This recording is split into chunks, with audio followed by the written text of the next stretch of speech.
In the forgotten highlands of Anatolia, where jagged stones pierce the sky and wind howls like an ancient hymn, there exists a cavern so old its walls bleed rust instead of water. The villagers of Gorenkoi call it Satinya Rasi, the wound of time. Few speak of it openly, fewer still dare to climb the barren slope where moss refuses to grow, and the very air hums like a pendulum caught mid-swing. Deep within that stone chamber, buried beneath a labyrinth of obsidian corridors, something impossible turns. A machine. Vast, silent, alive. No power feeds it, no craftsman admits to its design, and yet it turns. Archaeologists dismissed the first reports. They mocked the shepherd boy who claimed to hear iron breathing beneath the earth. But in 1972, a survey team from Istanbul University vanished after drilling into the mountainside. Their equipment was later found fused, as though melted from within. No bodies were recovered. A second team sent in 1984 recovered a single video reel. It showed rust-colored gears spinning with unnatural precision, embedded in stone that predates recorded history. But the last 10 minutes of footage were black, save for a single blinking light in the shape of an eye. The footage was classified, suppressed. Officially, the team perished in a landslide. Unofficially, their families received monthly stipends for decades, along with signed non-disclosure agreements. But in whispers the truth festered. A few grainy frames leaked to underground circles in the early 2000s. They called it the Eye, and it became an obsession among esoteric societies. One of them, a shadowy order known as Vigilis Orbis, began publishing strange diagrams online. Concentric wheels, glyphs not found in any known language, and a recurring figure, an iris surrounded by 13 serrated teeth. In 2013, cryptologist Marius Kor, a former Vatican archivist, disappeared after announcing a breakthrough in deciphering the Vigilis schematics. His last known message was a single sentence posted to a hidden forum. It counts backward, not forward. Kor's apartment in Turin was left undisturbed, except for his study where every clock had been disassembled and every mirror shattered.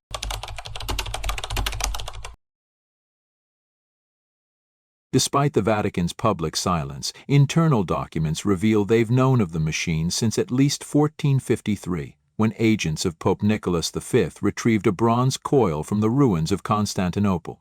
The coil pulsed with heat despite being submerged in a cistern for centuries. It bore inscriptions in a language older than Aramaic, and more disturbingly, it emitted ticking sounds that matched astronomical cycles later confirmed by modern science.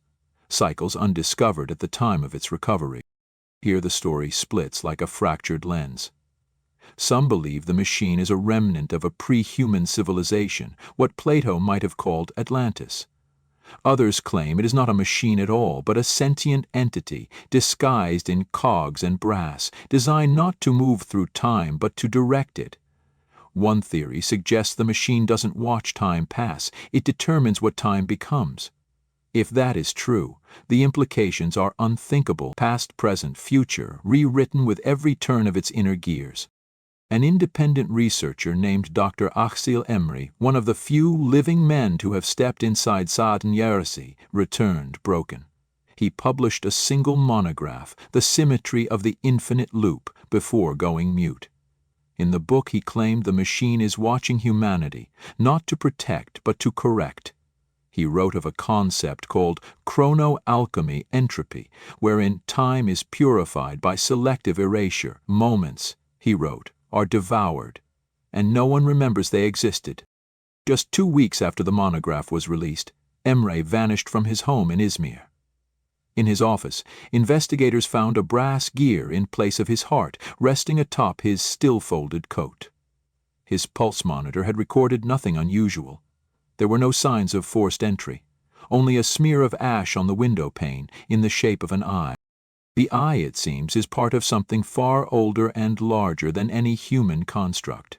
Embedded into the mountain, as if the earth itself gave birth to it, the mechanism pulses with what some call mechanical divinity, a form of order that mimics life but obeys different laws. Satellite imaging from classified military missions shows magnetic disturbances centered on the region, forming a perfect spiral every 108 days, matching the gear pattern found in the machine's outer casing. Hooked again by this synchronicity, a rogue team of MIT engineers known only as the Cronus Initiative descended into the Anatolian mountains in 2019. Only one member returned, a graduate student named Sylvia Varn, but her account, if genuine, defies reason. She described a chamber lit by no flame, humming with sounds that matched human breathing. She claimed the gears did not move. She swore the machine had shown her visions of future wars, dead cities, collapsing skies, and then rewound them, erasing her memories until only the feeling remained.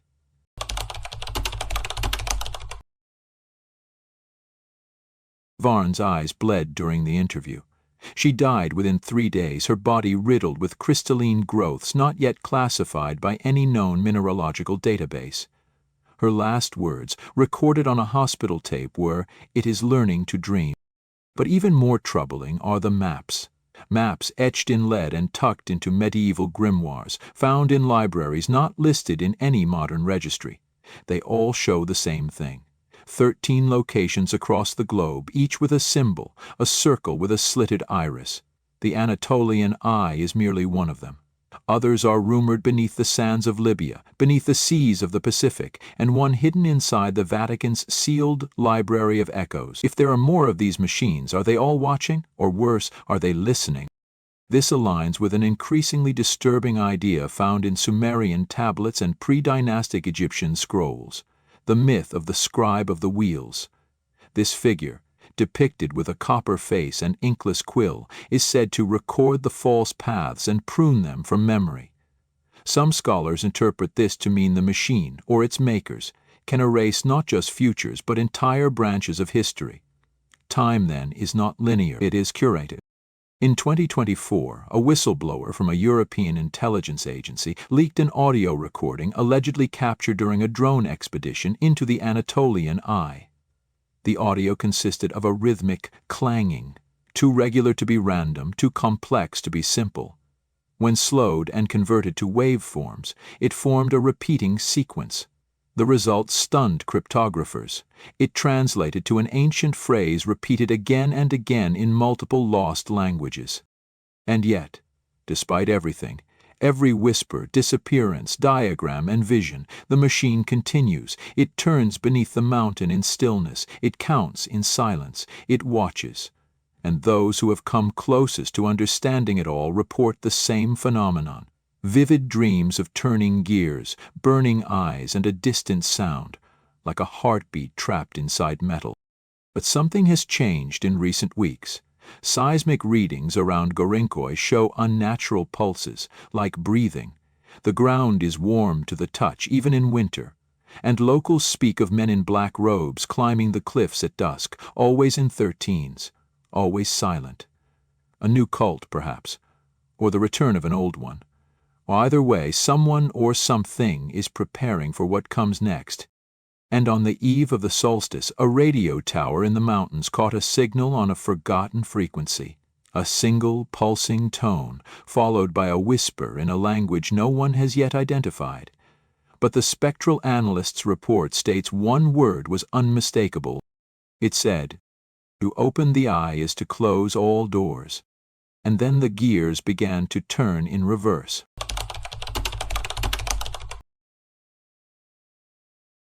The gears reversed their motion with no observable mechanism, no audible command, no external input. One by one, the local wildlife began to flee the slopes of the Anatolian mountain. Sheep refused to graze, ravens circled in confused spirals above the summit, then vanished. Trees bent unnaturally toward the mouth of the cave, as if drawn by some unseen force or repelled by it. Villagers say the wind changed direction and temperature all at once. For 33 seconds, the sun dimmed. The cultists, if that's what they are, have grown bolder. A grainy drone video captured them standing motionless outside the cave at twilight, their robes appearing metallic under infrared.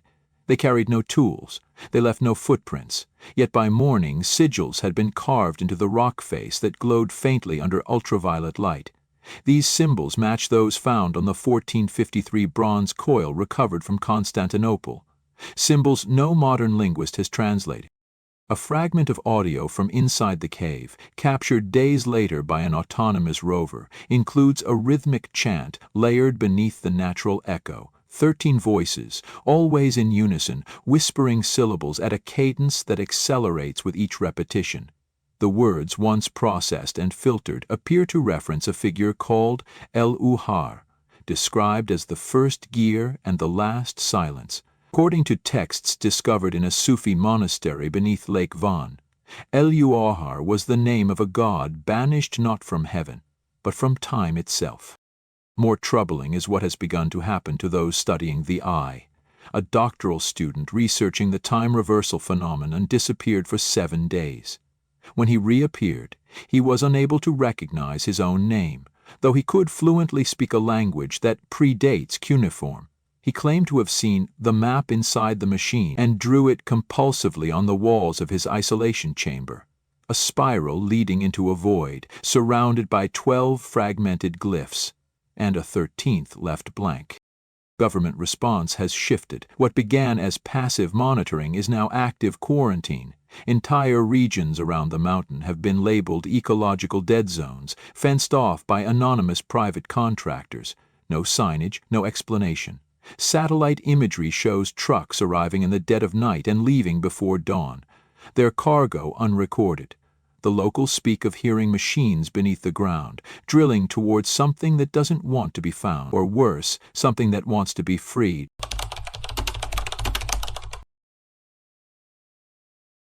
Then came the Watchers. Black-nibed birds with mirrored pupils began to appear across the Turkish highlands. Unnatural in behavior, they fly only in circles. One pecked its own chest open against a monastery bell, revealing not organs but copper shavings and wire. Avian analysis revealed the presence of bismuth and antimony, metals rarely found together in nature. Their origin is unknown. Their eyes, when removed and placed under polarized lenses, reflect a symbol matching the gear-tooth iris of the eye. The Order of Vigilus Orbis, thought disbanded after WHI, has re-emerged. A faceless website was posted on the dark web for 12 hours before disappearing, titled Gears of Revelation. It contained 108 scanned parchment pages, including blueprints of mechanisms not found in any engineering text. These included chronocaskets, time pressure valves, and references to a central ocular engine buried beneath what they call the prime meridian of memory. The last page showed a rough sketch of the eye, but with a human silhouette inside it. The texts make frequent mention of calibration events, which seem to be moments when the machine corrects temporal errors. Some believe major unexplained disappearances in history, such as the lost 9th Roman Legion, the vanished colony of Roanoke, or the Tunguska event, are not accidents but purges, deleted timestamps, events that unfolded in the wrong direction and were subsequently unwritten. A team of Czech physicists attempted to model the eye's rotation in a simulation and reported an immediate cascade failure in their quantum processor. The machine rebooted with all internal clocks reversed and internal logs reading a time signature dated June 6, 666. Subsequent attempts caused spontaneous desynchronization in lab instruments and nosebleeds in staff present. One researcher later wrote, "We didn't make contact with the eye, it reached out to us." Reports are increasing of people across the globe seeing the eye in their dreams, not metaphorically but vividly, tangibly, always embedded in a great wall of black stone, always spinning. Some say they are drawn toward it by chains made of sound. Others report finding themselves inside the machine, looking out through the iris and seeing not the cave but empty cities beneath a green sky and oceans suspended in mid-descension. One subject went blind after such a dream, his pupils turning into flat copper-colored discs.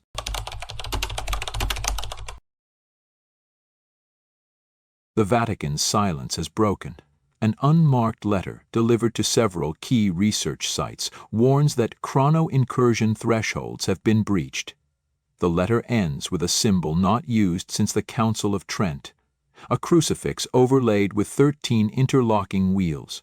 According to surviving correspondences of Pope Leo XI, this symbol was once used to seal documents regarding the Eye of the Tribulation, a machine prophesied to see the fall of man not as punishment but as necessity. What purpose, then, does the Eye serve? Is it guardian, jailer, observer, or executioner? And who, if anyone, built it? Legends carved into the oldest stones of Göbekli Tepe tell of Sagat al-Zaman, the machine priest, a figure described as wearing a face not of flesh, who carries time on his back like a wound. Could this be a reference to the builders, beings who did not live within time but moved through it like architects through a hallway? The questions mount faster than they can be answered. Why Anatolia? Why now? Why are so many systems, biological, astronomical, psychic, reacting simultaneously? And what happens when the machine finishes its backward revolution? Will it erase us? Reset the course? Or reveal the next stage, one hidden until all 13 eyes awaken in tandem? Last week, a signal burst from beneath the Anatolian soil, detected by SETI's radio array in California. Initially believed to be a pulsar, the sequence decoded into a fractal diagram of 13 concentric spirals. Each spiral matched the magnetic fingerprint of one known anomaly site across Earth. But the center spiral, the final destination, had no known coordinates until today. Because now there's a new reading. Deep beneath Antarctica's ice shelf, seismic sensors have picked up a frequency identical to that of the Anatolian Eye, but inverted. It is not just another eye. It may be the key. And at the moment this frequency was detected, the eye in Anatolia stopped turning. Not slowly, not gradually. Instantly. Like it was, listening. But no one yet knows what exactly it is waiting for.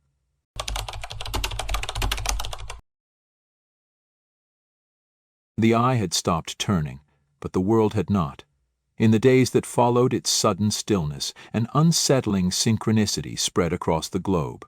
Clocks lost their rhythm. Atomic timekeeping facilities, devices that had not deviated in decades, registered nanosecond irregularities. And in Istanbul, the Bosphorus tides reversed flow for exactly 9 minutes before resuming their course. No natural cause was found. Anatolia itself began to change. At the base of the mountain, where the entrance to the eye lay sealed in shadow, the very soil shifted.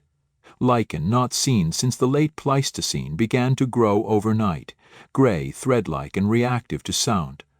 Any attempt to uproot it caused nearby machinery to fail. Worse, several researchers claimed to hear faint mechanical whirring beneath their feet, despite the eye's silence. In a secure facility beneath Mount Nemrut, a group of independent theologians and cryptographers were brought together by an unnamed sponsor. Their task? Decipher the 13th glyph. They failed, or perhaps succeeded too well. Within 72 hours, 3 of them disappeared. One left behind only a phrase scrawled onto the wall in ash. "We are inside the gear." Satellite images over Anatolia began to glitch, erratic distortion lines not caused by weather or interference but by something interfering within the data stream. Layers of pixels rearranged themselves into spiral formations. When enhanced, these spirals mimicked the precise configuration of the eye's iris. Analysts believe these are not errors, they are messages, but from whom? Whispers of the cult returned. Not just in Anatolia now, but appearing in peripheral regions, on the Ararat border, in the caves of Derinkuyu, even among the ruins of Hattusa. Always 13 figures, always silent, each bearing an emblem unseen since Babylonian seal stones, the inverted triangle of gears surrounding an empty circle. When confronted, they simply vanish, leaving behind only the scent of ozone and stone dust. A joint expedition to retrieve the mirror core, a component suspected to lie deeper within the cave, was abruptly cancelled, not due to bureaucratic resistance, but because the lead scientist had vanished. The surveillance footage of his disappearance was leaked. In it, the man stands still for precisely 1 minute and 13 seconds. Then, without moving his feet, His body dematerializes in a ripple, like a reflection breaking across water. No trace remained.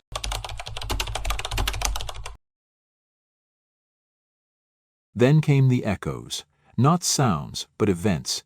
People in nearby villages began experiencing things out of order. A child reported seeing his own footprints appear before he walked. An old man wept as he watched his wife, dead for a decade, hang laundry on a line that hadn't existed in years. Some said these were hallucinations, psychic echoes. Others whispered that time was unraveling at its weakest point, where the eye had ceased to hold it together. The Vatican sent another letter, this one marked Tempus Obscura. It included one page, parchment, aged but not ancient, bearing a single drawing. The eye, yes, but this time split into two hemispheres. Between them floated a symbol never seen before. A line intersected by 13 smaller ones, as if marking a countdown. The letter's final words: when the lines converge, the barrier breaks. Prepare the vaults. Deep within the digital back-channels of the esoteric underground, one name resurfaces again and again: Voreus, an alleged pre-Sumerian entity worshipped by the original cult of the eye. The chronophage, the eater of hours. A being not hostile, but inevitable, said to live in the forgotten seconds between each moment. If the eye was built to observe time, Voreus is what observes through it. According to recovered fragments from the caves of Yerevan, Voreus can only breach the temporal veil when 13 machines fall still simultaneously. So far, only one has stopped, the Eye of Anatolia. But in recent weeks, seismic anomalies have been detected near the Nazca lines, under Lake Baikal, and in a sunken cave system off the coast of Malta. Each location shares a magnetic pulse identical to Anatolia's final signal. A private collector in Prague, formerly of the KGB's Psychic Warfare Division, released a recording never meant to be heard. Titled only Gaze of the Eye, it appears to be a frequency captured by a psychotronic receiver tuned to nonlinear neural interference. When played, listeners report auditory hallucinations of ticking from inside their own skulls, and a visual overlay of spirals when they close their eyes.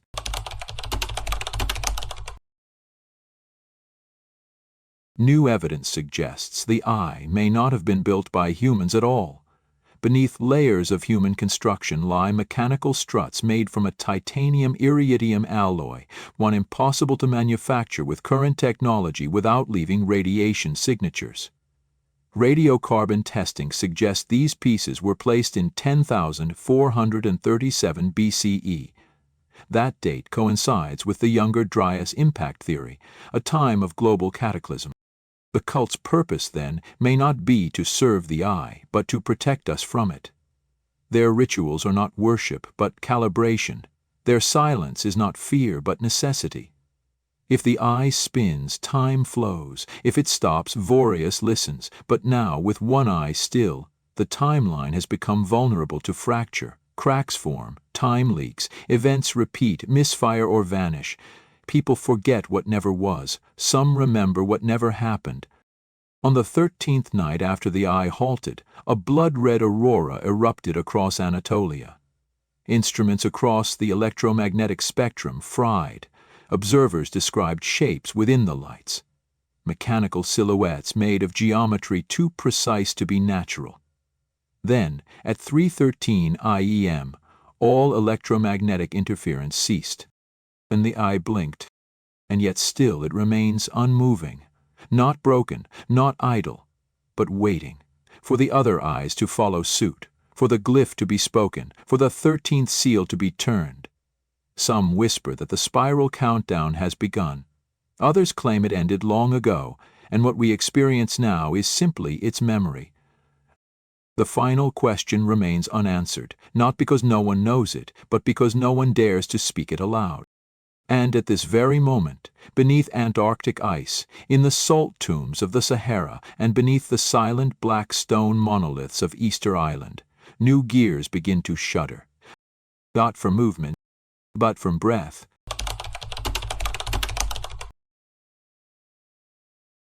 The breath of the machine was not mechanical, it was rhythmic, organic. deep beneath the glacial crust of Antarctica, where black basalt corridors slant into the dark like fossilized lightning, seismic sensors registered a pulse. Every 61 seconds, identical to the interval recorded when the eye in Anatolia first stirred. The same pulse now echoes faintly beneath Lake Titicaca, in the Mariana Trench, and inside the deepest shafts of but there is no known transmitter. The cult, or what remains of it, has vanished from public view. Their symbols, however, now appear in impossible places. Inside Vatican manuscripts sealed for centuries, on the inner band of a Sumerian ring thought ornamental, etched in microscopic relief onto the silicon wafers of modern processors. Each marking placed with impossible precision, as if the symbol is not just ancient but recursive, infecting time itself. In London, a clock stopped, not just a clock, the clock. Big Ben. Engineers found no malfunction. The mechanism was intact, power was stable, gears properly aligned, but it refused to move. A single finger of rust ran up the hour hand. Rust that analysis showed was not iron oxide, but a metallic compound unknown to current science. Inside the clock tower's walls, they discovered a faint humming, a vibration not caused by any external source, but seemingly resonant with the human heartbeat. Then came the dreams. Scattered worldwide, thousands of unrelated individuals began reporting identical visions, a field of black sand under a sky without stars. 13 pillars surrounding a suspended, rotating mechanism that dripped liquid light into the ground. Always the same, always followed by a voice, neither male nor female, that whispers a phrase in a language no linguist can identify. But when phoneticized, it closely matches the rhythm of the 13th glyph. A team of theoretical physicists in Japan attempted to model the eye's mechanics using quantum entanglement frameworks. Their results were immediately classified by national defense authorities. A leaked segment of their preliminary paper stated, "The eye is not a construct, it is a stabilizer. It prevents a collapse event already in motion. Its gears are not measuring time, they are containing it."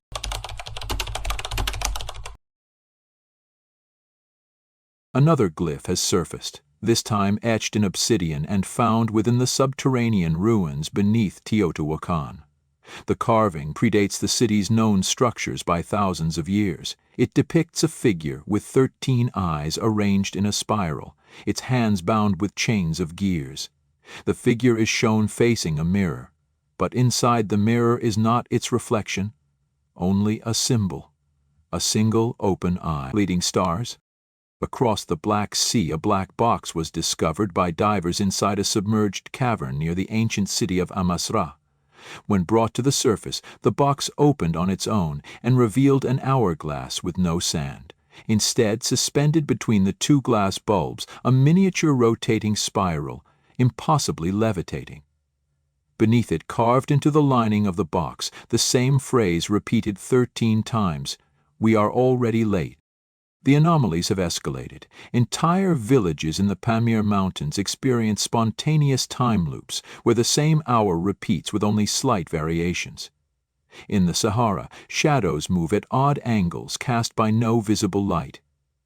Pilots over the Bermuda Triangle report seeing themselves in the sky, flying alongside their aircraft seconds out of sync. And in CERN, an unauthorized particle test was halted when a camera recorded an individual in the control room who was never there, wearing robes marked by the cult seal. There are whispers, now louder than before, that the cult never built the eye, that it was left behind, a containment device, a lock, not to guard time but to hold something within it, something that does not belong in linearity, a presence or a consciousness that exists in the folds and skips of chronology, feeding on causality, hiding between moments like a virus in unused code.